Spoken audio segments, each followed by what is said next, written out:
Só amor de cama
Boa noite.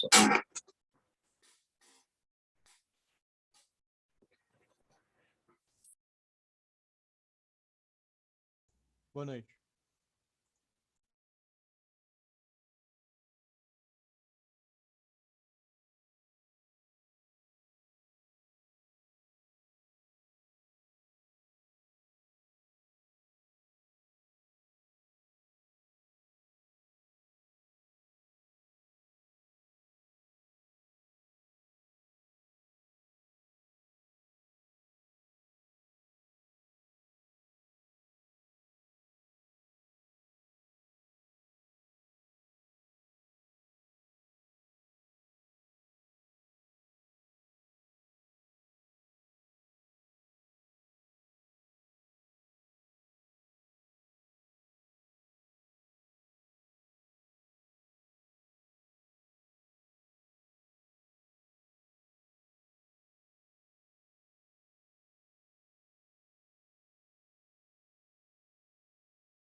Bem, pessoal, então vamos iniciar.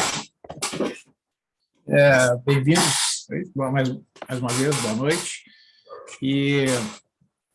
Então, como na quarta-feira nós tivemos nosso primeiro encontro aqui, né, eu apresentei para vocês as principais informações, o planejamento constante no plano de ensino referente às atividades presenciais e às atividades remotas, atividade de avaliação, né?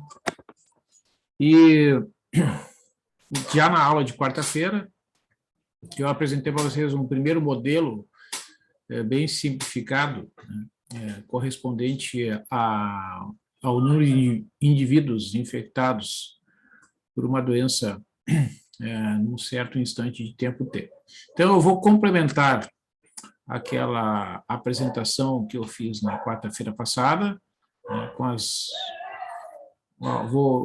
digamos, eu vou fazer um fechamento ali para aquela breve discussão que foi feita, né, e vou depois utilizar um recurso de um livro lá da minha biblioteca, através do acesso online pela biblioteca da PUC, para mostrar um outro modelo, né, que também descreve um fenômeno físico através de uma equação diferencial ordinária, né, para vocês terem essa ideia, né, de como é que a gente transforma algumas informações que descrevem um problema numa equação diferencial. Tá? Okay.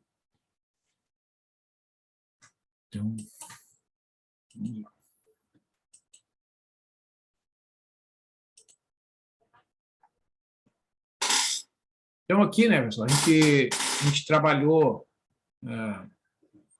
essa hipótese de que, quando a gente descreve o número de indivíduos infectados por uma doença no instante de tempo t, né, supondo que a taxa de variação de n é diretamente proporcional ao valor de n, né, a gente chega nesta equação. Né, a taxa de variação de n em relação a t é igual a k vezes n. Né? Então, o t é a variável independente que representa o tempo, e o n é uma função de t. O n é o número de indivíduos infectados no instante de tempo t. Né? E a taxa de variação de n em relação a t, isto é, a derivada do número de indivíduos em relação ao tempo, que é diretamente proporcional ao número de indivíduos infectados. Então, essa equação aqui corresponde à formulação matemática dessa hipótese, que a taxa de variação do número de indivíduos infectados é diretamente proporcional ao número de indivíduos infectados, né? Certo? Em cada instante de tempo. Isso é uma coisa que corresponde, de certa forma, né, essa noção intuitiva que a gente tem, que quanto maior é a quantidade de pessoas que têm uma certa doença infecciosa, maior é o número de indivíduos que vão contrair a doença, né? Então, essa expressão aqui corresponde a essa ideia intuitiva, né? Então, a gente fez o uso da separação de variáveis, né? dn sobre dt igual a k vezes n, corresponde a dn sobre n igual a k vezes dt. Então, eu coloquei a variável n do lado esquerdo da equação, e o que depende do t do lado direito do sinal de igualdade. Nem sempre é possível, né, fazer a chamada separação de variáveis, né? Quando é possível fazer, isto é, quando a gente consegue colocar a diferencial de n de um lado e a diferencial de t de outro, né, com todos os termos que dependem do n do mesmo lado da equação onde está o dn, e todos os termos que contêm o t do lado oposto, né, a gente pode integrar os dois lados dessa equação, né, então terei a integral de dn sobre n igual a integral de k vezes dt. Como k é uma constante, né, fica k vezes a integral de dt mais c. A integral de dn sobre n é o logaritmo, e k vezes a integral de dt mais c igual a k vezes t, mais a constante de integração que sempre surge, né, nessa etapa aqui do processo de integração. Aplicando a função inversa do logaritmo, que é a função exponencial, teremos e na logaritmo de n igual a e na k vezes t mais c. Pela soma aqui no expoente, e na k vezes t mais c é igual a e na k vezes t vezes e na c. Como c é uma constante, o e na c também é, né? Então, eu tenho que o n, que é o resultado de e na L de n, igual a n, né, aqui do lado esquerdo, é igual a vezes k, a vezes e na k vezes t. Então, é uma função, né? A conclusão é que o número de indivíduos infectados no instante de tempo t é dado pela função n de t, onde o n de t é igual a vezes e, que é o número de Euler, elevado na k vezes t, onde o k é a taxa de variação relativa, né, do número de indivíduos infectados por aquela doença em cada instante de tempo. Vamos imaginar que essa taxa seja constante, né? Vamos, por exemplo, considerar que o t é igual a zero, a gente conclui que o A é exatamente o número de indivíduos infectados inicialmente, né? Então, a hipótese que eu fiz no exemplo da aula passada é imaginar que a constante, né, a taxa de crescimento relativo ali é igual a 1,2 e o número de indivíduos infectados inicialmente, digamos, fosse igual a 100. Tá? Então, essa função seria dada por essa fórmula, né? N de t igual a 100 vezes e na 1,2 vezes t, que é uma função que tem este comportamento, né, de crescimento. Tá? Ou seja, com essas condições aqui, né, à medida que o tempo passa, né, o número de indivíduos infectados vai crescer e crescer dramaticamente. Tá? E isso corresponde, se a gente escrever, né, observando que isso aqui é a mesma coisa que 100, é 100 que multiplica o número... Deixa eu fazer outra coisa aqui. Vou botar uma potência aqui e aqui botar uma outra potência. Já vou entender por quê. Vou ir na 1,2. Bota um parênteses aqui.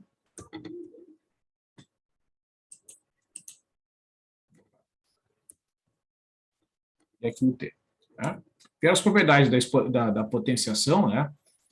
Eu posso considerar que isso aqui é uma multiplicação dentro do expoente ali, né? 1,2 vezes t, que corresponde a fazer a e na 1,2 elevado na potência t. Ou seja, eu posso dizer que esta função aqui, se eu calcular, eu vou pegar a calculadora aqui, vou calcular o e, né, elevado a 1,2. Na minha calculadora eu faço assim, ó, boto lá 1,2, uso aqui a função inversa do logaritmo, que é o exponencial. Dá 3,32. Tá? Então, esta função aqui, ela pode ser escrita assim, ó, 100 vezes 3,32 elevado na t. 3,32 elevado na t. Então, vocês vejam que isso aqui representa, né, que o número de indivíduos infectados por esta doença, né, vai obedecer uma progressão geométrica. Tá? E a razão dessa progressão geométrica é 3,3. Então, é por isso que o número de indivíduos, né, vai crescer, né, vai tender a infinito. Evidentemente, né, pessoal, a gente não tem, na realidade, as condições que asseguram que tal coisa vai acontecer. Pelo menos na história, né, nunca aconteceu de nenhuma doença infecciosa contagiar um número tão grande de indivíduos indefinidamente. Né? O que acontece, que a gente percebe historicamente? As doenças infecciosas, elas têm esse comportamento lá no início, né? Porque as pessoas ainda não têm os anticorpos, né? Então o número de indivíduos infectados aumenta dramaticamente, mas à medida que o tempo passa, né, vão sendo descobertas técnicas de contenção, de proteção, às vezes, hoje, né, modernamente, é possível descobrir uma vacina, é possível descobrir um medicamento que combata a doença, e aí o número de indivíduos infectados começa a diminuir. Né? Mas o modelo matemático bem simplificado, né, que considera somente esta regra aqui, tá, conduz a essa conclusão. Então, é por isso que no combate, né, às doenças infecciosas, né, o objetivo é sempre diminuir o intervalo de tempo em que as condições são favoráveis à propagação da doença, né, para que esse crescimento aqui seja o menor possível. Tá?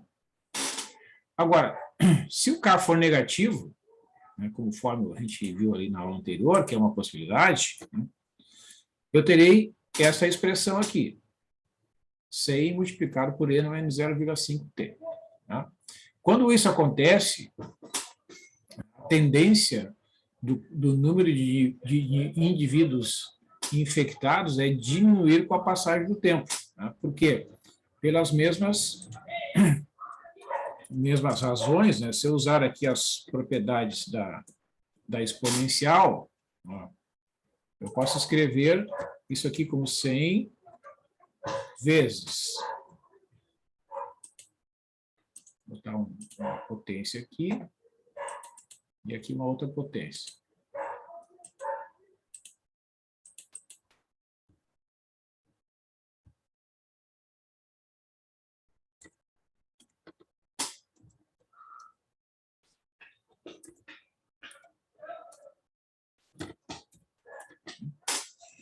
Então, usando aqui, eu pego a calculadora, quanto é que dá e na menos 0,5. Vou colocar aqui o 0,5, vou trocar o sinal, vai ficar menos 0,5, e entro aqui na função inversa do logaritmo, dá 0,6. Tá? Então, isso aqui é a mesma coisa que 100 vezes o 0,6 elevado na t.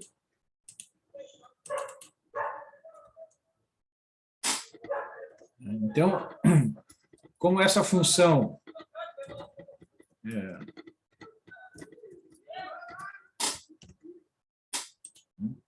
Vou reescrever aqui. N de T é igual a essa expressão. O que vai acontecer? Então, agora, este coeficiente aqui sendo menor que 1, né, vai fazer com que o número de indivíduos infectados diminua com o passar do tempo, né? Então, é por isso que quando vocês ouvem, né, ou leem textos aí na internet, ou ouvem as informações, por exemplo, sobre o comportamento da Covid, né, muitas vezes é divulgado, o coeficiente de transmissão tem que ser menor que 1, porque quando ele for menor que 1, aí o modelo matemático vai ser semelhante a este modelo aqui, tá? Sob certas condições, né? Quando o número de indivíduos satisfaz certas condições, o número de indivíduos infectados, né? Uma grande quantidade de pessoas é vacinada, as pessoas respeitam certas regras, aí essa condição vai ser satisfeita e aí o número de indivíduos infectados tende a diminuir e vai, portanto, convergir para zero à medida que o tempo passar. Tá? Então, essa é a ideia central aí deste modelo, né, que é um modelo bastante conhecido aí para descrever o comportamento das doenças infecciosas. Tá? Muito bem. Então, assim, eu vou aproveitar aqui, e vou mostrar para vocês um recurso usando o livro lá da minha biblioteca. Tá? Esse livro está aqui no plano de ensino.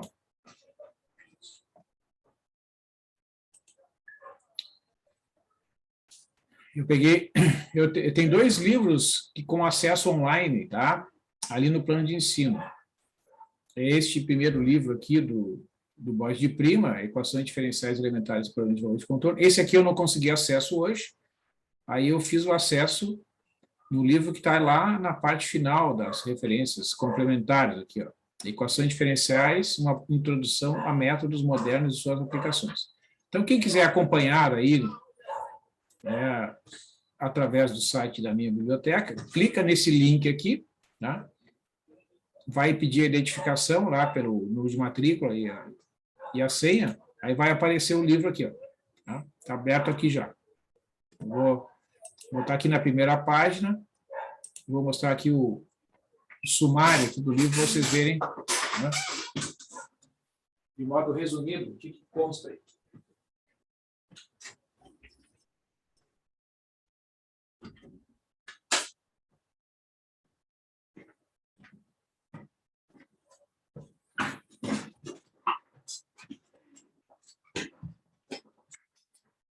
Então, assim, pessoal, eu vou apresentar para vocês aqui,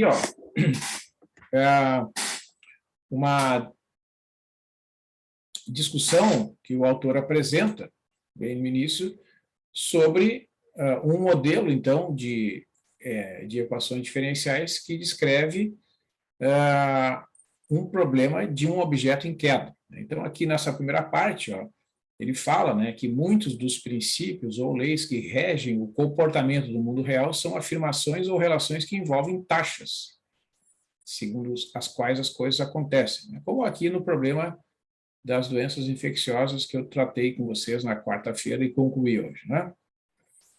Quando expressas em termos matemáticos, né, as relações são equações e as taxas estão derivadas. Equações que contêm derivadas são chamadas de equações diferenciais, né? Portanto, para entender e investigar problemas que envolvem o movimento de fluidos, o fluxo de correntes elétricas em circuitos, dissipação de calor em sólidos, a propagação e detecção de ondas sísmicas, o aumento ou diminuição de populações, entre outros, é preciso saber alguma coisa sobre equações diferenciais, tá? Então, eu vou apresentar para vocês aqui, né, um modelo matemático, né, que é bastante importante, que é o de um objeto que está em queda livre, né? Então, a gente vai aqui comentar, né, as hipóteses que conduzem à dedução da equação diferencial que descreve esse movimento. Certo, pessoal? Estão enxergando aí o texto que está aparecendo na tela? Podem fazer um... Beleza, então. Obrigado. Ó, então, este problema, então, vocês imaginem assim, o objeto que cai, né, através da atmosfera próximo ao nível do mar, vocês imaginem, né, o que significa próximo ao nível do mar? Ele não está numa altitude de 40, 50 mil metros. Imagine aí um objeto a 3 mil metros, 2 mil metros, tá? Por exemplo, um paraquedista que salta de um avião, né? Então ele vai cair, né? Vai pela atração gravitacional, vai se aproximar da superfície da Terra. Então, imagine uma situação semelhante a essa. Então, a gente começa introduzindo as letras, né, que representam os vários graus de interesse nesse problema. Então, de novo, né, o movimento se dá durante um certo intervalo de tempo, de modo que utilizaremos o t para denotar o tempo. Além disso, usaremos a letra v para representar a velocidade do objeto em queda livre, né? A velocidade deve variar com o tempo, de modo que podemos pensar em v como uma função de t. Em outras palavras, o t é a variável independente e v é a variável dependente, tá? Então, essa é uma das primeiras coisas, né, que a gente deve definir, né, quando a gente vai pensar no modelo, assim, né, qual é a variável independente do meu problema, né? Geralmente, né, pessoal, nesses problemas que tratam de objetos que estão se deslocando, a corrente que circula num circuito elétrico, geralmente a variável independente é o tempo, né? Porque tudo varia em função do tempo, né? A velocidade varia em função do tempo, a intensidade de corrente elétrica varia em função do tempo, né? A aceleração varia em função do tempo. A população varia em função do tempo. Então, o tempo geralmente é a variável independente. Nesse problema aqui do objeto que está em queda, vamos imaginar que a velocidade é a variável dependente, né? Então, uma coisa que ele observa aqui, que a escolha das unidades de medida é, de certa forma, arbitrária, né? E não há nada no problema que sugira unidades apropriadas. Dessa forma, estamos livres para fazer a escolha que parecer mais razoável. Então, para sermos específicos, vamos medir o t em segundos e a velocidade v em metros por segundo. Tá? Normal, né? Além disso, a gente vai supor que a velocidade é positiva quando aponta para baixo, né, no sentido de queda do objeto. Tá? Então, isso é uma primeira observação importante e que é diferente daquele exemplo anterior da população, né, de vírus infectados, que aqui a nossa variável ela pode ser positiva ou negativa. A velocidade é positiva quando aponta para baixo, no sentido da queda do objeto, e negativa quando aponta para cima. Está considerando que a velocidade é uma grandeza vetorial, né? Então, a lei da física que descreve o movimento dos objetos no dia a dia é a segunda lei de Newton, né, que afirma que a massa do objeto multiplicada por sua aceleração é igual à força total que age sobre ele. Tá? Então, a segunda lei de Newton, quando é expressa em termos matemáticos, ela é escrita nessa equação aqui, ó, F igual a massa vezes aceleração. F é a força total, né, que age sobre o objeto, é o produto da massa pela sua aceleração. Então, a famosa segunda lei de Newton, né, o Newton é o Isaac Newton, matemático, físico inglês, né, que viveu nos séculos 17 e 18, tá? Desenvolveu o cálculo diferencial, né? Então, m é a massa do objeto, a é a aceleração e a F é a força resultante de todas as que agem sobre o objeto. Então, para manter as unidades consistentes, né, a gente vai medir a massa em quilogramas, a aceleração em metros por segundo ao quadrado e a força em newtons, né? E a gente sabe que a aceleração ela está relacionada com a velocidade através dessa fórmula. A aceleração é a taxa de variação da velocidade, é a derivada da velocidade, né? Então, a gente pode escrever a equação 1 nesse formato aqui, ó. A força é igual à massa vezes a derivada da velocidade. Tá? Então, essa equação aqui é a mesma que a equação 1 A diferença é que a equação 1 ela é escrita de uma forma mais simplificada, né? Aqui a gente está usando já a notação da diferencial, né? Porque eu estou introduzindo nesta equação a derivada da velocidade em relação ao tempo como um de seus elementos, tá? Então, isso já torna essa equação, né, uma equação diferencial, tá? Bom, agora vamos considerar aqui as forças, né, que agem num objeto que está em queda. Então, aqui, pessoal, ó, eu só vou fazer uma interrupção aqui. Tá? Nesse ponto, né, a gente tem que pensar assim, né, em termos de raciocínio, né, para justificar ali o desenvolvimento do modelo. Vamos imaginar um objeto que está caindo, né? A gente sabe que esse objeto, dependendo do formato dele, ele vai ter um atrito, né, com o ar, né, que está com a atmosfera, certo? Então, esse atrito deve ser levado em consideração, né? Que ele é uma força de atrito, e como o próprio nome diz, então é uma força contrária, né, à queda do objeto, né? Se não houvesse o atrito, ele cairia, né, sem resistência, ia ser um movimento mais rápido, tá? O que faz o objeto cair, né? A aceleração gravitacional, a força de atração gravitacional, né, faz com que o objeto se aproxime da superfície da Terra, tá? E o atrito vai ser contrário, né, a esta queda. Então, é isso que vai ser considerado aqui na dedução deste modelo. Ó, então, eu estava aqui, ó, considere as forças que agem no objeto durante sua queda. A gravidade exerce uma força igual ao peso do objeto, né, m vezes g, tá? Onde g é a aceleração da gravidade. A massa do objeto é m, então multiplica m vezes g, é a força exercida pelo peso, né? Nas unidades que escolhemos, g foi determinado experimentalmente e seu valor é 9,8 metros por segundo ao quadrado, perto da superfície da Terra. Para quem já estudou um pouco de física, né, sabe que o valor da constante g, né, é 9,8 metros por segundo ao quadrado, dependendo da latitude e da longitude, né? Então, vamos considerar aqui 9,8, ok? Então, existe uma força também devido à resistência do ar ou atrito, que é muito mais difícil de modelar, né? Então, esse não é o lugar apropriado para a discussão mais detalhada dessa força. É suficiente observar que se supõe frequentemente que ela é proporcional à velocidade do corpo e utilizaremos essa hipótese aqui, ó. Então, aqui, essa é uma experiência que a gente pode, para quem já andou de carro, para quem já correu na rua em dias de vento muito forte, né, já teve essa experiência, né? Quem andou de carro aqui na freeway, aqui, indo para a praia, ali, quando chega ali perto de Santo Antônio, né, um pouquinho antes de Osório ali, tem aquela parte da lagoa ali que tem aquelas plaquinhas, né, de vento forte. Então, a gente está dirigindo assim, quem está dirigindo, sente o vento, né, batendo contra a superfície do veículo, né? E se tu aumenta a velocidade, tu sente maior, que aquele arraste é maior, né? Então, esse é o atrito. O atrito é uma força diretamente proporcional à velocidade, tá?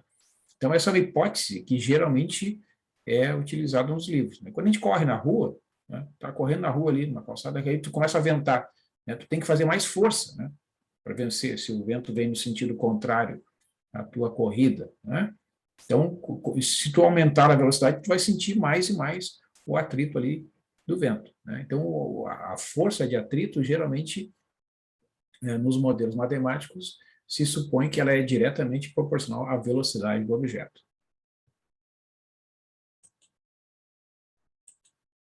Ó.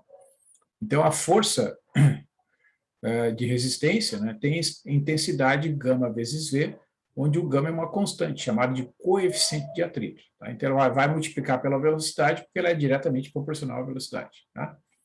Este coeficiente varia grandemente de um objeto para outro, né?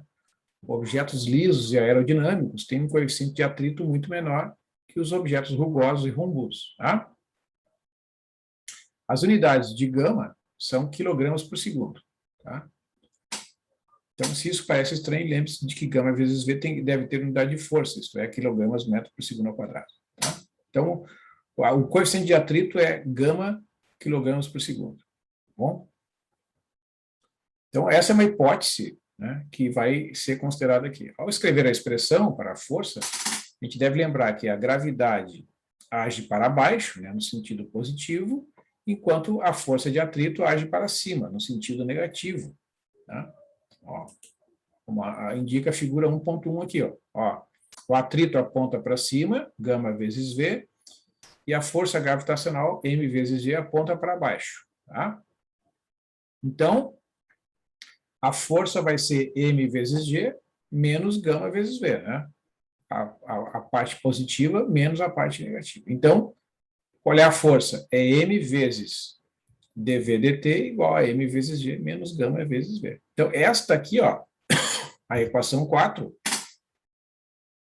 é um modelo matemático de um objeto que cai através da atmosfera próximo ao nível do mar. Tá? Então, esse modelo, né, corresponde a estas hipóteses que a gente formulou aqui, né? Ele modela esta equação, representa matematicamente estas hipóteses, né? Esse balanço de forças aí, em que eu tenho, né, a massa vezes a aceleração aqui do lado esquerdo, né, que é a força que atua sobre o objeto, igual à força gravitacional, m vezes g, menos a força de resistência representada pelo coeficiente de atrito multiplicado pela velocidade. Né? Então, a equação 4 é um modelo matemático de um objeto caindo através da atmosfera, próximo ao nível do mar. Note que o modelo contém 3 constantes: m, que é a massa do objeto, g, que é a constante de atração gravitacional, e o gama, que é o coeficiente de atrito. Né? As constantes m e gama dependem muito do objeto que está caindo e são, em geral, muito diferentes para objetos diferentes. É frequente chamá-las de parâmetros, pois podem variar muito durante um experimento. Por outro lado, o G é a mesma para todos os objetos. Né? A constante gravitacional não depende da forma dos objetos. Né? Então,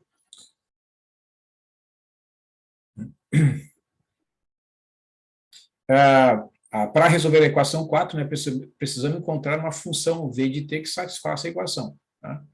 Mas vamos analisar um pouquinho, tá? Com um exemplo. Vamos considerar um exemplo que ele observa aqui. Ó. Considera uma pedra de gelo, né, cuja massa é 0,025 quilos e cujo coeficiente de atrito é 0,007 quilogramas por segundo. Então, formule a equação diferencial que descreve o movimento de queda desta pedra de gelo e, sem resolver a equação, investigue o comportamento das soluções. Tá? Então, a gente vai substituir, né? Ó, vamos voltar aqui na página anterior, eu tenho esta equação.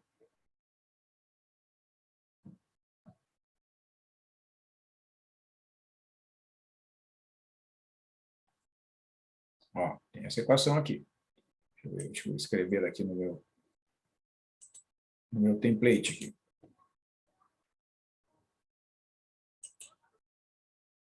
Opa, tem um chamu aqui. Vamos ver o que aconteceu.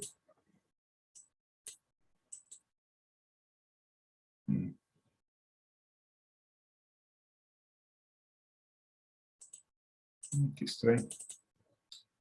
Ah, tá aqui. Olha.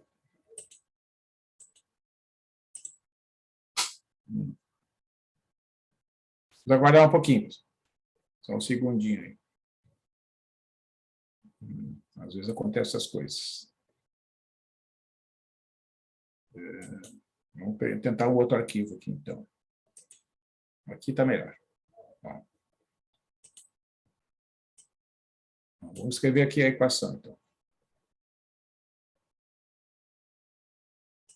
Vou botar assim, ó. A aula do dia 6 de agosto. Depois, quando eu publicar ali no Moodle, né, você sabe, né? Modelo do objeto em queda. Tá? Vou escrever aqui o modelo.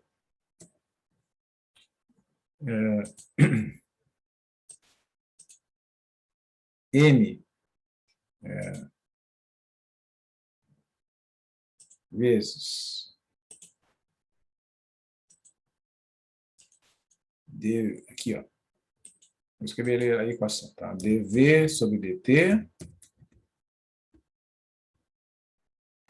vezes o m aqui na frente, igual a m vezes g menos o coeficiente gama. Ver se eu acho aqui as letras gregas.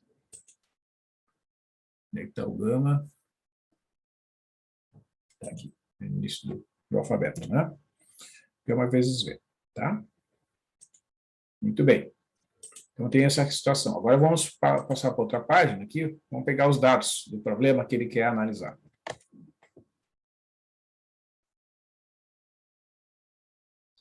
Vamos considerar essa situação aqui.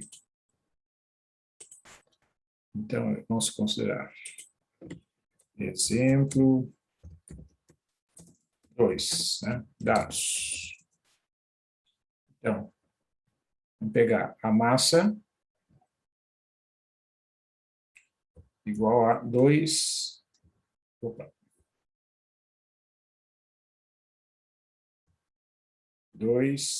quilos, né? O que mais? Ah, não, 0,025. 0,025 quilos. Coeficiente de atrito. Vamos pegar aqui, vou copiar daqui que daí é mais rápido. Coeficiente de atrito, 0,007 quilograma por segundo. Opa. Vou deixar um espaço aqui, eu acho. Agora sim. Tá? E o G, a gente está usando 9,8, né? Então, pega essa equação aqui. Ó, a gente vai substituir nessa equação esses números. Vamos copiar aqui embaixo. No lugar do M vai ficar 0,025. Observa ali, ele usou que o G é 9,8, né? Então a gente vai fazer isso. 0,025 vezes 9,8, né? Menos 0,007.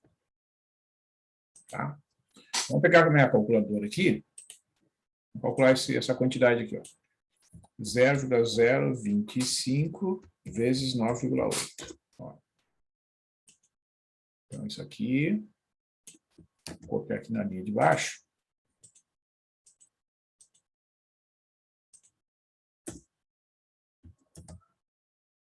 Aqui deu quanto mesmo? Vamos olhar ali. 0,245. Aqui é mais que ele fez lá no livro. Ó. O que ele faz aqui? Ó? Ele divide, né, para tornar aqui a equação mais fácil, eu vou dividir agora tudo por 0,025. Né? Bom. Agora, dividindo toda a equação por 0,025. Vai ficar isso aqui, ó. Este valor dividido por 0,025 e este valor dividido por 0,025. Tá? Eu vou copiar aqui, depois eu faço as divisões e escrevo os valores ali. Tá? Só para a gente conferir, porque às vezes o livro pode ter algum errinho, né, pessoal? 0,245. Aqui está certo, né? É 9,8, porque é o resultado ali que a gente da constante gravitacional, né? Aqui está ok. Agora vamos pegar esse aqui, ó, 0,007 dividido por 0,025. Deve dar um número pequenininho. 0,28. 0,28. Vamos conferir lá. Está certinho, tá? Então, o que ele está dizendo? Vejam que ele quer saber, né, o comportamento qualitativo, tá, desta equação aqui. Né? Ou seja, esta equação, vou voltar aqui para o meu texto, que é a mesma coisa. Né? Essa equação ela representa a taxa de variação da velocidade, né, daquele objeto. É 9,8 menos 0,8 vezes a própria velocidade. Tá? Ora, então, vocês imaginem o seguinte, né, eu vou perguntar para vocês aqui, alguém já praticou, né, o paraquedismo? Alguém já observou o movimento de um paraquedista? Vocês já observaram? Sim, como é que é o movimento de um paraquedista, né? Como é que é o comportamento da velocidade? Alguém já fez essa observação? Não. Não. Tá, ninguém teve essa experiência. Eu também nunca fiz, né? Eu sei que algumas pessoas fazem cursos, né? Mas, enfim, o que acontece quando o paraquedista, né, faz o seu movimento, né? Ele sai lá do avião, vamos supor, imagine lá o avião, né? Um avião sei lá, 10 mil pés, tá? Então, de 3.500 metros, 3.300 metros de altitude, né? Então, ele salta, tá? O que acontece? A velocidade inicial é zero, né? O que vai acontecer com a velocidade deste objeto? Ela vai aumentar, né? Ela vai aumentar, certo? E depois, então, ele aciona, né, o paraquedas. Tá? O que acontece quando ele aciona o paraquedas? Ele aumenta o coeficiente de atrito, né? Aquele coeficiente de atrito do paraquedas com o ar, né, vai fazer com que a velocidade do objeto seja controlada, né? Vocês podem observar que depois que o paraquedista aciona o paraquedas, né, a velocidade da queda dele diminui bastante, porque o coeficiente de atrito ele atua fortemente contra a atração gravitacional, né? Ou seja, quando a gente olha aqui nesse gráfico, né, a função, né, o objetivo, né, do lançamento do paraquedas, né, é exatamente fazer com que essa força aqui, ó, que atua contra a queda, seja bem forte, seja bem grande. Ela não é suficiente para anular, né? Evidentemente que o paraquedista continua se aproximando da superfície da Terra, mas ela é forte o suficiente para fazer com que a velocidade do paraquedista não seja muito grande, né? E lá pelas tantas, então, ele entra em contato ali com a Terra, ele aterriza, né, em segurança, bom, aí ele lá se desvencilha do objeto, tá? E isso acontece pelo seguinte, pessoal, quando a gente olha esta equação aqui, né, existe um conceito, né, que é o conceito seguinte, que é a solução de equilíbrio, tá? O que é a solução de equilíbrio? A solução de equilíbrio de uma equação diferencial,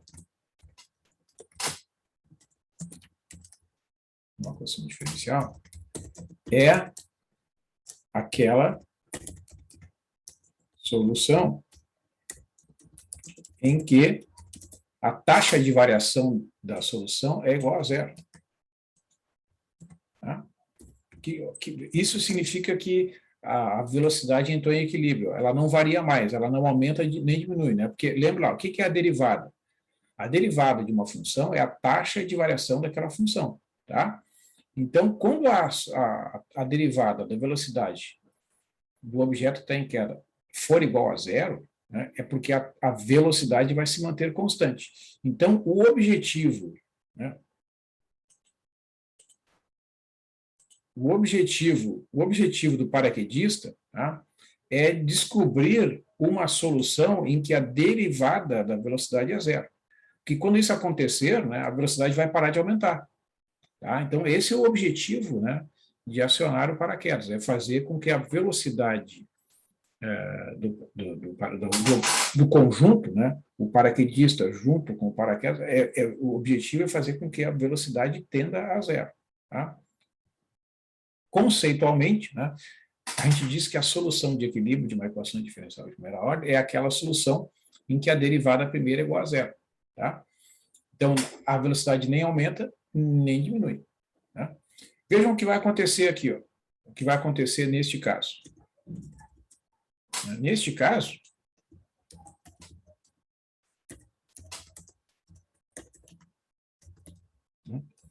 a solução de equilíbrio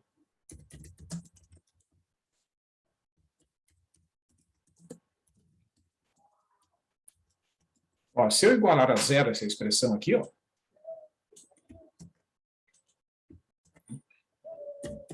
a derivada vai ser igual a zero, né? Quando 9,8, o que, ó, se eu digo que a derivada da velocidade é zero, é porque 9,8 menos 0,28v é igual a zero, tá? Vamos resolver essa equação, então. Vamos resolver qual é a incógnita dessa equação, é o valor do v, né? Então, eu terei aqui, ó, menos 0,28v igual a menos 9,8, certo? Ou seja, né, se eu isolar ali o v, ó, eu terei que o v é menos, inserir aqui na forma de uma equação que fica mais bonito, que o v é menos 9,8 dividido por menos 0,28. Né? Vamos calcular essa divisão aqui na calculadora. 9,8 dividido por 0,28. 35. Né? O que significa isso? Se a velocidade do paraquedista for 35 metros por segundo, ela vai entrar em estado estacionário. Tá? Então, quando isso acontecer, né, o objeto vai ter uma velocidade constante. Tá? Então, 35 metros por segundo, né, se a gente faz a conversão aí, é uma velocidade bastante alta, né, para os padrões das pessoas comuns, né? Então, se o objeto chegar aqui, um paraquedista chegar lá no solo, a uma velocidade de 35 metros por segundo, é uma velocidade bastante elevada. Tá? Vamos ver o que o autor vai dizer aqui.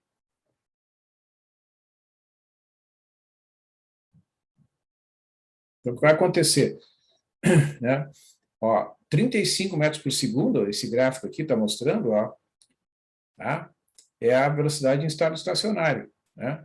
Então, o que esse gráfico está mostrando é que quando a velocidade estiver acima dos 35, ela vai tender a diminuir. Tá? Que aí, né, o atrito vai fazer com que a força gravitacional ela seja favorável à velocidade, à queda, mas o atrito vai diminuir essa força, então a tendência é se aproximar da solução de equilíbrio. Se, por outro lado, a velocidade inicial do objeto for menor do que 35, né, ela vai aumentar e até atingir a velocidade em estado estacionário e vai ficar ali. Tá? Então, é a moral desse gráfico, né? Certo? Esta solução constante aqui, ela separa, né, aquelas soluções que são com velocidade inicial maior do que 35 e aquelas soluções que têm a velocidade inicial menor do que 35. Todas elas convergem lá no infinito para uma velocidade de 35, né, que é a velocidade de estado estacionário. Tá? Então, digamos assim, né, este modelo, vou concluir aqui a discussão, ele é uma boa notícia para o paraquedista. Tá? Que qual é a conclusão deste modelo? Por maior que seja o intervalo de tempo, tá? Um objeto em queda, vejam bem o que eu vou dizer, um objeto em queda que é modelado por esta equação diferencial, tá? Ele vai ter uma velocidade, ele vai atingir uma velocidade em estado estacionário e não vai ultrapassar essa velocidade. Tá? Então, no caso do paraquedista, né, considerando que, vamos imaginar que o paraquedista tem a queda descrita por um modelo semelhante a esse. Ele vai aumentar a velocidade, vai aumentar, vai atingir a velocidade máxima e, a partir dali, vai se manter nessa velocidade máxima. Tá?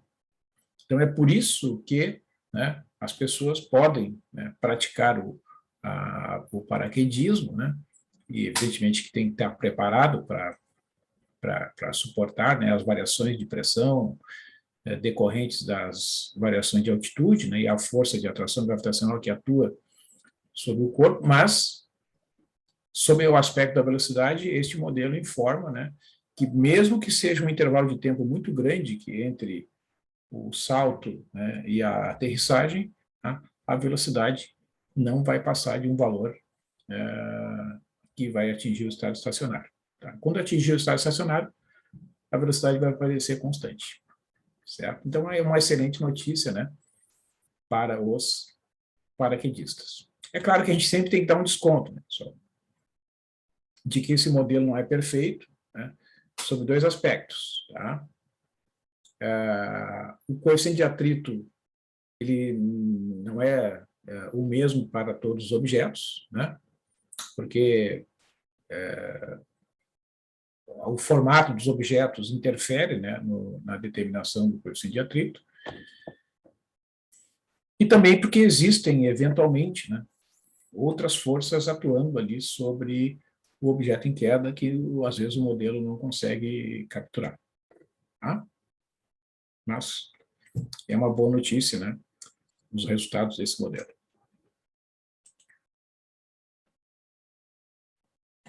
Então, aqui no livro, tá, pessoal, voltando aqui a essa questão do livro, ele apresenta outros modelos para outras circunstâncias, tá? Ele vai falar sobre a evolução, né, de populações de ratos do campo e corujas, né? Então, ele fala aqui sobre diversas situações que envolvem as equações diferenciais que descrevem este modelo. Eu não vou entrar aqui nos detalhes, tá? Então, aqui eu vou deixar, né, como sugestão aí para leitura para vocês complementarem, né, esta breve apresentação aí dessas duas aulas sobre modelos de problemas, né, que recaem em equações diferenciais, tá? Então, para encerrar a aula de hoje, eu vou apresentar aqui, ó, para vocês uma pequena revisão sobre como resolver equações diferenciais lineares homogêneas de ordem 2 com coeficientes constantes. Tá? Aqui, então, vocês estão vendo, né, o formato padrão das chamadas equações diferenciais ordinárias lineares homogêneas de ordem 2 com coeficientes constantes. Ó. Nessa primeira equação, ó, nós temos... O senhor está compartilhando somente a tua câmera. Não tá a tela. Desculpe. Obrigado. Agora sim, né? Agora sim. Tá, obrigado. Ó, então, y duas linhas. Então, o título aqui, né, é discutir a resolução das equações diferenciais ordinárias de ordem 2 homogêneas com coeficientes constantes, né? São as chamadas equações diferenciais ordinárias lineares homogêneas de ordem 2 com coeficientes constantes, que tem esse formato padrão. A vezes y duas linhas, mais b vezes y', mais c vezes y igual a zero. Tá? Então, y' e y duas linhas, né, representam a derivada de ordem 1 e a derivada de ordem 2, respectivamente. Tá? O y, então, é uma função da variável x, né? Y' é a derivada de primeira ordem, e y duas linhas é a derivada de segunda ordem em relação a x. Né? É a notação usual do cálculo, onde o a, o b e o c são valores constantes, ok? Então, por exemplo, ó, y duas linhas mais 6y' mais 5y igual a zero. Né? Essa é uma equação diferencial ordinária de ordem 2 homogênea. Ó, vejam que o coeficiente do y duas linhas é 1, que é o a, né? O coeficiente do y', que é o b, vale 6, e o coeficiente do y, que vale 5. A, b e c, respectivamente. 1, 6 e 5. Esta equação, 2, y duas linhas, mais y' igual a zero. Vocês vejam que não tem o y presente, mas é uma equação de ordem 2. Né? Então, o coeficiente do y duas linhas, o a, vale 1. O coeficiente do y', o b, também vale 1. E o c vale zero, né? Porque o termo y não está presente. Então, é porque o c vale zero. Esse terceiro exemplo, 2 vezes y duas linhas, menos 5y' mais 4y igual a zero, eu tenho que o a vale 2, que é o coeficiente do y duas linhas, o b é menos 5 e o c igual a 4. E, finalmente, aqui o terceiro exemplo, y duas linhas menos 9y igual a zero, não tem presente, né, o termo de primeira ordem, então o a vale 1, o b vale 0 e o c vale menos 9. Então, aqui é menos 9. Tá? Vamos corrigir aqui. Muito bem, pessoal. Então, o que acontece, tá, quando a gente vai resolver estas equações? Então, a gente chama a gente faz uma correspondência, né, entre a chamada equação diferencial ordinária, tá? E a chamada equação característica daquela equação, né? Então, a equação AY duas linhas mais BY' mais CY igual a zero tem como equação característica essa equação algébrica de grau 2. Ó. Eu substituo o Y duas linhas por R ao quadrado e o Y' por R. E o Y eu substituo por 1. Tá? Por que isso? Porque a solução típica de uma equação diferencial de segunda ordem é uma função da forma exponencial. Tá? E na R vezes x. Então, se eu derivar uma vez, né, a gente sabe que a derivada do E na Rx é ER vezes E na Rx. E a derivada segunda é R ao quadrado vezes E na R vezes x. Tá? Só trocar a ordem, não faz diferença. Vou trocar aqui para não dar problema.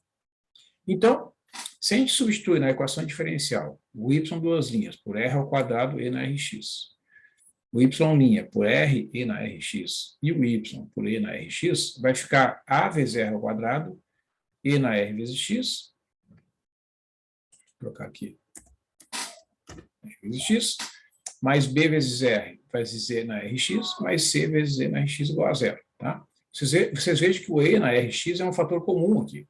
Tá?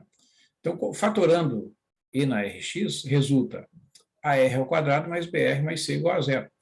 Mas a gente sabe, lá do cálculo, né, que a função exponencial é sempre diferente de zero. Né? A exponencial é sempre diferente de zero. Então, para que esta solução realmente corresponda, né, para que esta função, melhor dizendo, corresponda a uma solução da equação diferencial, né, o R deve satisfazer esta equação aqui. Ó. AR ao quadrado mais BR mais C igual a zero, senão não daria zero esse produto. Né?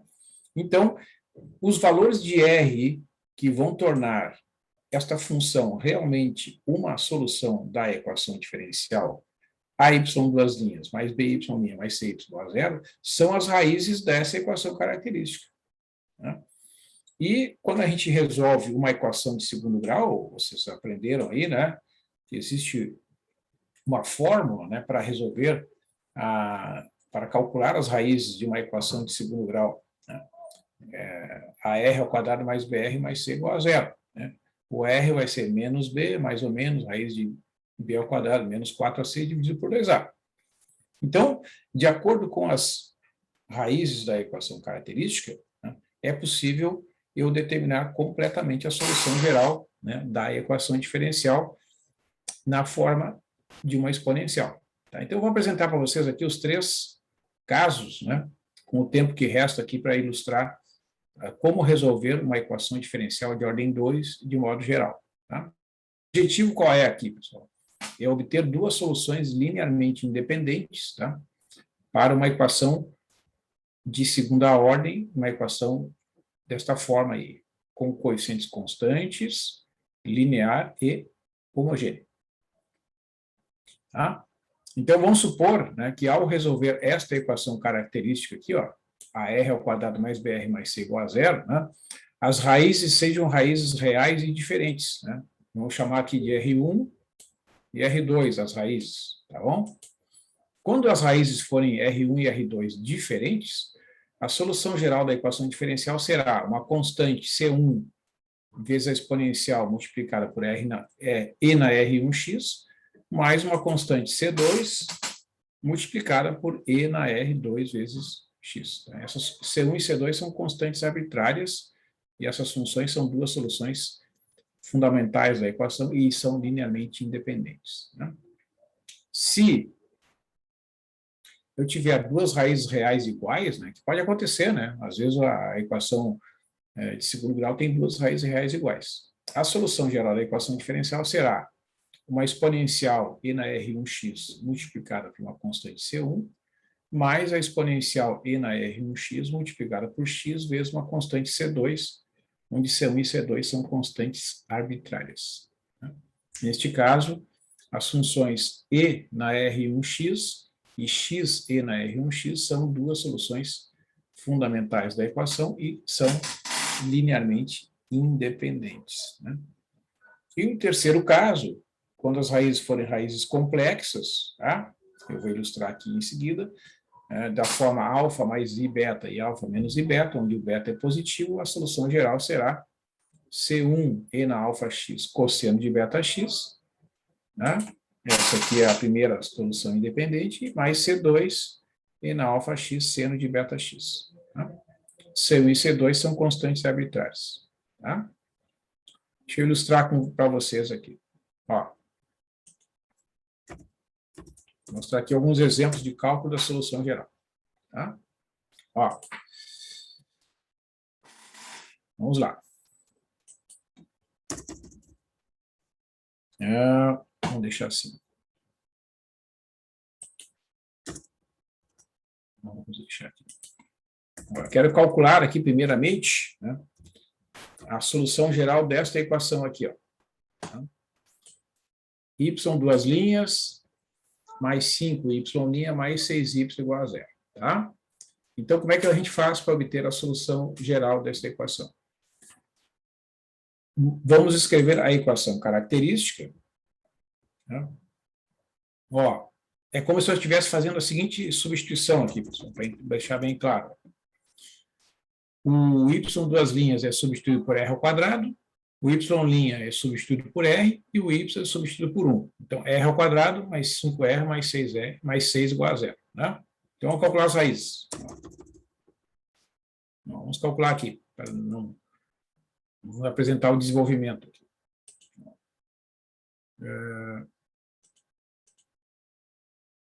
Agora ele não está aceitando aqui, então vamos fazer o seguinte, vamos copiar aqui. Vamos passar para outro documento aqui, não tem problema. Vamos passar para cá. Essas coisas do Word. Tá? Ó, vamos calcular aqui. Solução. Cálculo das raízes.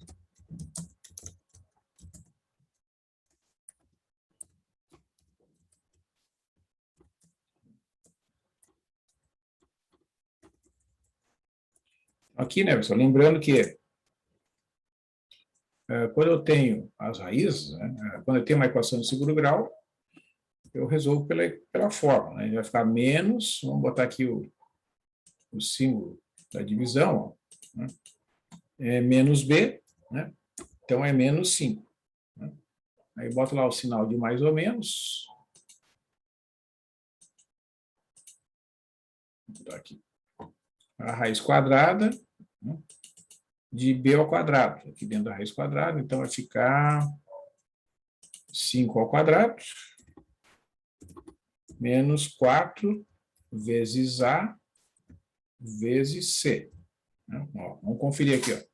O B vale 5, então menos 5, mais ou menos, B ao quadrado, menos 4AC. Né? Dividido por 2 vezes A. Né? Vamos aumentar essa fonte aqui para ficar melhor.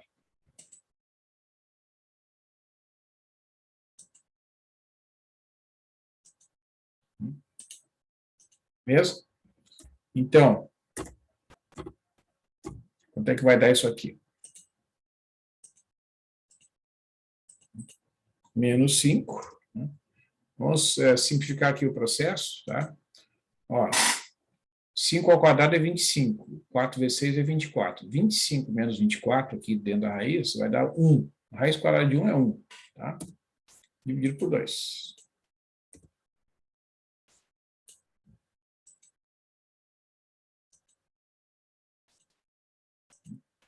Estamos fazendo a conta aqui, né?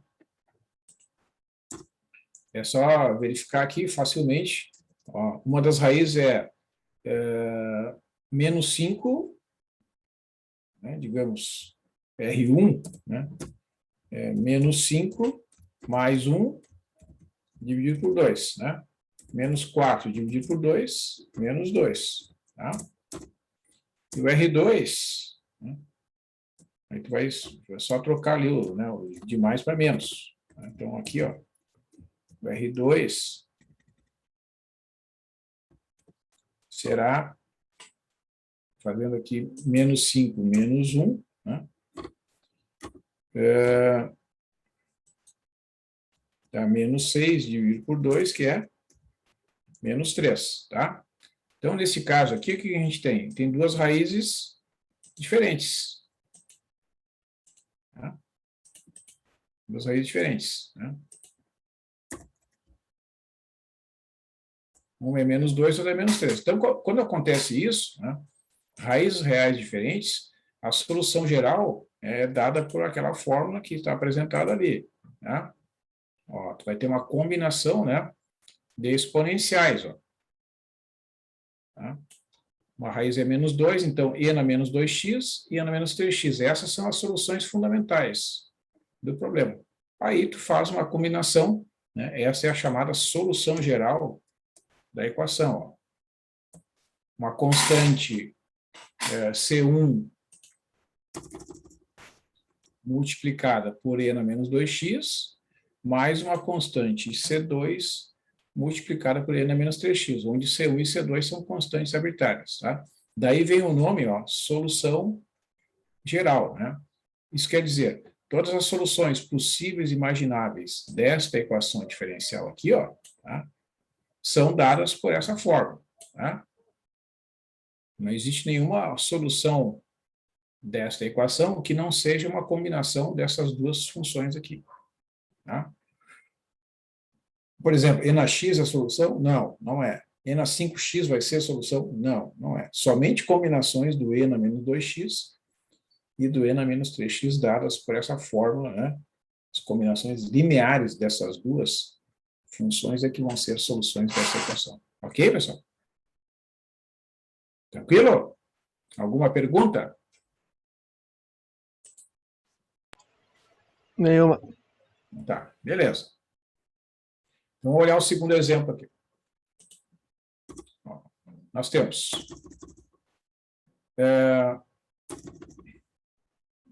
vou fazer bem detalhado aqui.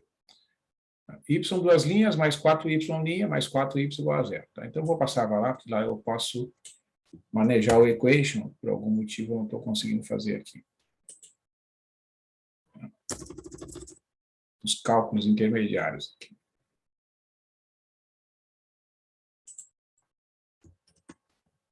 Ó, então, eu tenho cálculo das raízes. Então, a gente vai inserir aqui a fórmula, né? R igual. Vou botar aqui o desenvolvimento. Tá? Menos 4, né? Que é menos B, mais ou menos. Aí vem a raiz quadrada e B ao quadrado. Quem é o B é 4. Então, vai ficar 4 ao quadrado. Menos 4 vezes 1 vezes 4. Tá? Dividido por 2 vezes 1. Tá? Ó, o que vai dar isso? Vamos lá, vamos fazer a continha aqui. Menos 4, ó. 16 menos 16, ali dentro da raiz quadrada, vai dar zero. A raiz quadrada de zero é zero. Né? Então, vai ficar mais ou menos zero. Vamos escrever. Mais ou menos zero, dividido por 2. Ora, somar zero ou subtrair zero, né? Está na mesma. Então, o resultado aqui é menos 2. Quando isso acontece, né, é chamado de uma raiz dupla. Tá? R igual a menos 2. Quando a raiz é dupla, né, a solução geral vai ser um conjunto de duas funções da seguinte forma. A base, vamos botar assim, as soluções, vamos botar primeiro o termo soluções fundamentais, para entender o conceito, tá? Ó, vou colocar aqui as duas dentro de um conjunto. Então, a primeira solução vai ser uma solução exponencial. Ó. E elevado na menos 2x, tá? Só que, como a raiz é repetida, não adianta eu pegar e na menos 2x de novo. Então, eu tenho que fazer x vezes e na menos 2x, para que essas duas soluções sejam linearmente independentes, tá? Então, duas soluções fundamentais, né? Duas soluções linearmente independentes, né? Que fornecem informações, uma fornece informações diferentes da outra. É uma exponencial, outra exponencial vezes x. Né? Então, a solução geral vai ser uma combinação dessas duas. Né? Então, vai ser lá uma constante, digamos, C1, uma constante arbitrária, tá? Não importa o valor, vezes a exponencial, está ali dentro do primeiro elemento do conjunto, mais uma constante C2, vezes a outra solução linearmente dependente multiplicada por essa constante. Tá? Não adianta eu repetir aqui só a exponencial, que aí, né, seria a mesma informação. Eu tenho que fornecer para uma equação diferencial de ordem 2, linear, de coeficientes constantes e homogêneos, duas soluções linearmente independentes como soluções fundamentais. Então, quando as raízes forem repetidas, né, quando ocorrer uma raiz dupla, corrigindo ali, no caso do r igual a menos 2, eu tenho que fazer esse artifício aqui, ó, né, de multiplicar a exponencial n menos 2x por x para produzir, né, uma solução linearmente independente da primeira. Tá? Tranquilo, pessoal?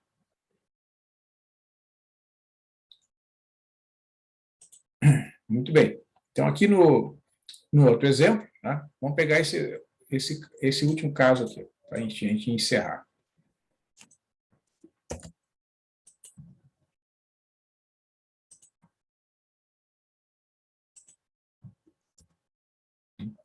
Então, eu tenho y duas linhas, mais y' mais y igual a zero. Tá? Então, essa equação diferencial aqui, né, é uma equação diferencial linear, de coeficientes constantes. Né? Ó, o coeficiente do y duas linhas é 1, o coeficiente do y' é 1, e o coeficiente do y também é 1. A, B e C, os três são iguais a 1. Né? O lado direito é zero, então a equação é homogênea. Então, a equação característica, ó, r ao quadrado mais r mais 1 igual a zero. Então, vamos calcular as raízes. Pela famosa fórmula, né, que produz as raízes de uma equação de segundo grau. R igual, abre ali um símbolo de divisão, menos B. Então, menos 1. Menos 1, mais ou menos. Ó, raiz quadrada. B ao quadrado. Então, vai ficar 1 ao quadrado. Vamos botar aqui passo a passo. 1 ao quadrado. Menos 4 vezes 1 vezes 1. Né? Menos 4ac. Sobre 2 vezes 1. 2a. Então, vai ficar menos... Vamos botar o sinal de divisão. Menos 1. Mais ou menos. Ó, quanto é que dá dentro da raiz quadrada ali? 1 menos 4 dá menos 3. E aqui dá 2. Tá? Quando o discriminante é negativo, né, pessoal, a gente tem as chamadas raízes complexas. Né? Certo? Então, uma das raízes vai ser expressa da seguinte forma. Ó, o R1 vai ser menos 1/2 mais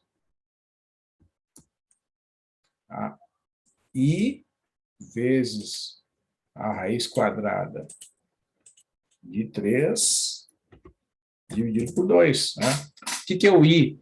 O I é a unidade imaginária que é igual à raiz quadrada de menos 1. Né? Então, aquele menos ali se transforma no I. Tá?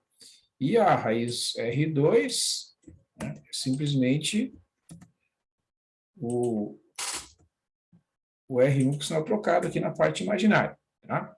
Então, na notação que é usada na maior parte dos livros, né, para representar a solução geral nesse caso, né, a gente vai usar a seguinte notação. A gente vai chamar a parte real aqui de alfa. Né? Então, o alfa, eu vou pegar as letras gregas aqui. O alfa é a parte real, que é menos 1/2.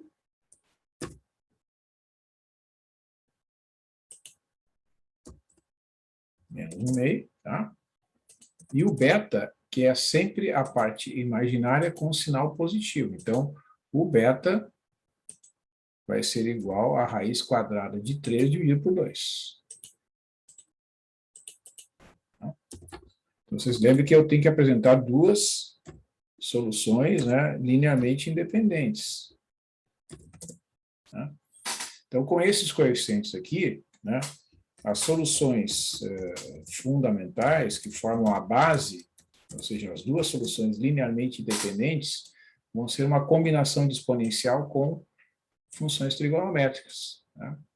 Então, eu terei a função exponencial, olha só que legal isso aqui, ó, é o e,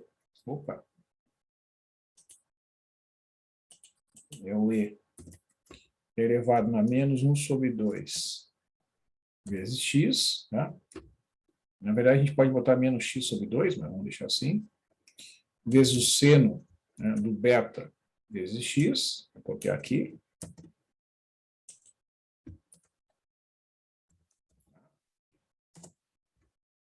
E eu vou copiar aqui e depois substituir pelo cosseno. Então, essas são as duas soluções fundamentais. E na menos 1 meio de x vezes seno, de raiz de 3 sobre 2 vezes x, e na menos 1 meio de x vezes cosseno. Tá?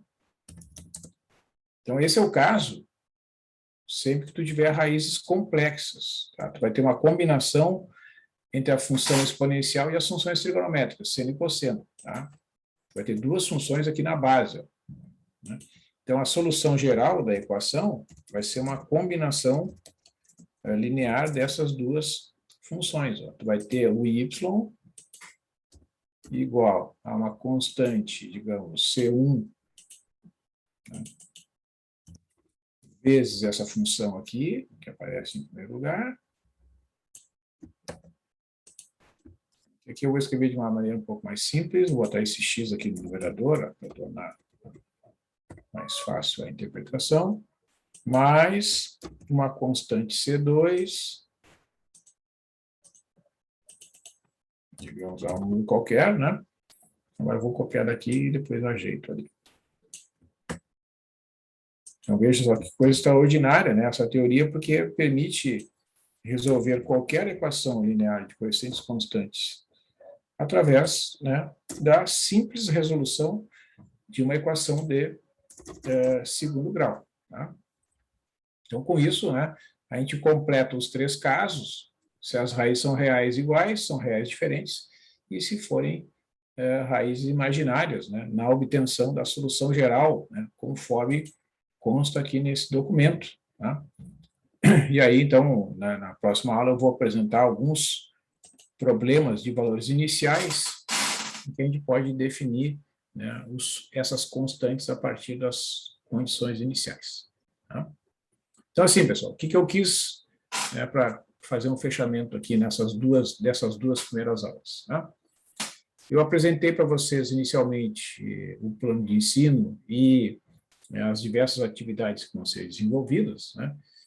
E nessas duas aulas apresentei, então, dois modelos que correspondem a problemas físicos, né, problemas, digamos, problemas reais, né, modelados por equações diferenciais. Né?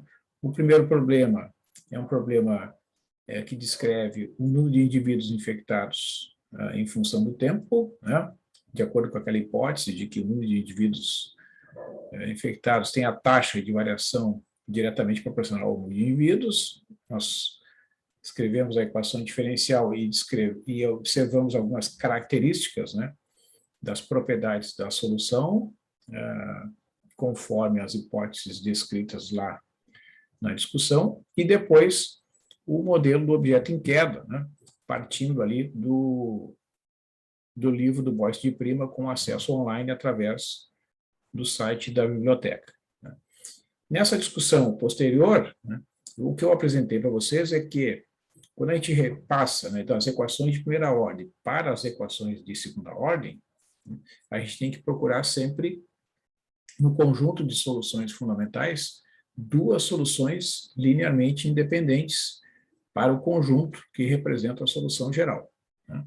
E no caso específico das equações diferenciais lineares de ordem 2, com coeficientes constantes e homogêneas, né, a obtenção desta solução pode ser feita através da chamada equação característica e as suas respectivas raízes. Tá? Então, com isso, eu vou encaminhar aqui o encerramento da aula de hoje, tá? E, então, na semana que vem, a gente vai dar prosseguimento aí a essa discussão. Vamos olhar só o nosso calendário aqui para a gente dar uma olhada. Como é que vai ser a semana que vem.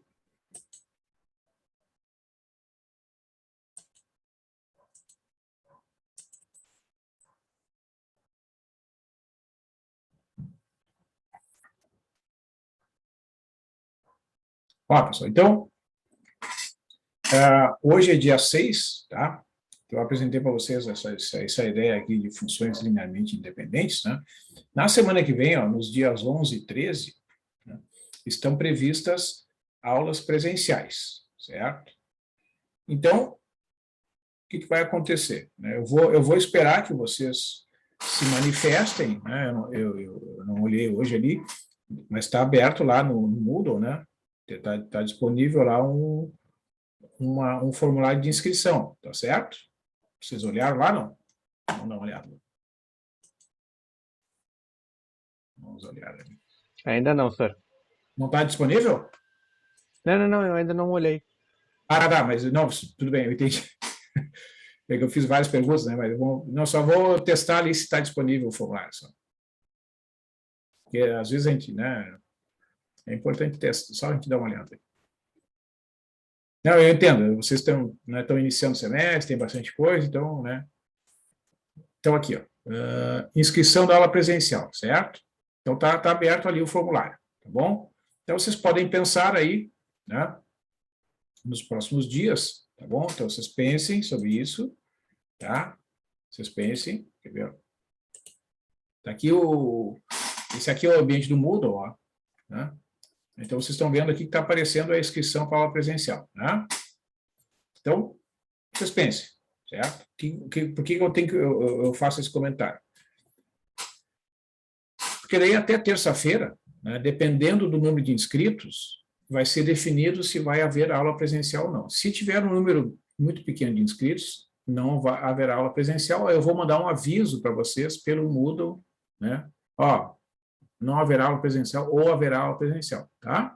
Então, vocês aguardem até terça-feira, né? Quem está em dúvida, pensa aí, certo? Se houver um número muito reduzido, né, de alunos inscritos, não haverá aula presencial, tá? Então, eu estou deixando bem claro para vocês, não é forçação de barra nem nada, tá? Certo? Estou bem tranquilo em relação a isso, né? Então, é uma coisa que a gente tem que avaliar, e principalmente vocês, né? Se realmente, se não der agora em agosto, a gente faz em setembro, enfim, né? Tá? Pensem e se manifestem. Senão, o que vai acontecer se não tiver alunos inscritos, né?